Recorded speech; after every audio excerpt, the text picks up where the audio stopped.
संजय राऊतांनी सत्ताधाऱ्यांवर पुन्हा एकदा हल्लाबोल केला। सत्तेत आल्यावर अजित पवार शिंदेंच्या बंद फायली उघडणार असल्याचं देखील आता राऊतांनी म्हटलेलं आहे। तर महाराष्ट्रामध्ये पक्षफुटीचा जनतेच्या मनात राग असल्याचं देखील आता संजय राऊतांनी म्हटलेलं आहे। राज्यात महाविकास आघाडीला 30 ते 35 जागा मिळणार असून आम्ही सत्तेत आल्यानंतर अजित पवार, एकनाथ शिंदे, हसन मुश्रीफ, प्रफुल्ल पटेल यांच्या बंद झालेल्या फायली पुन्हा उघडणार असल्याचं देखील संजय राऊतांनी म्हटलेलं आहे। दरम्यान संजय राऊत यांच्यासोबत संवाद साधला आमचे प्रतिनिधी आदेश वाकळे यांनी। पाहूया।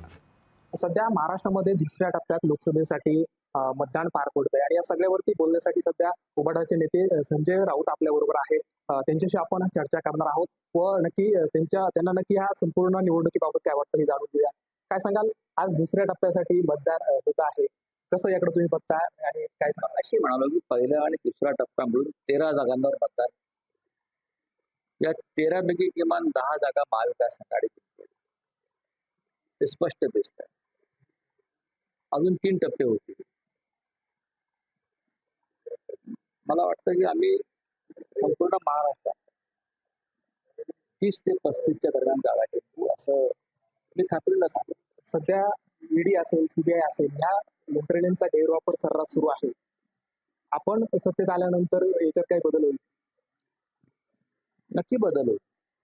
जसं आपल्या नेत्यांना तुरुंगात आज टाकले, अरविंद केजरीवाल यांना तुरुंगात टाकले, तरी असतील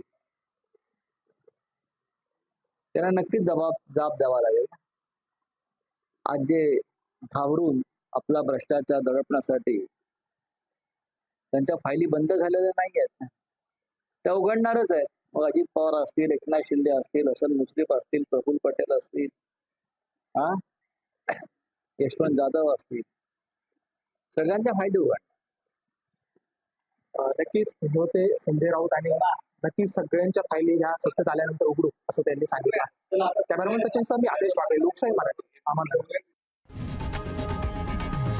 लोकशाही मराठी ऐका, पहा, जागरूक रहा।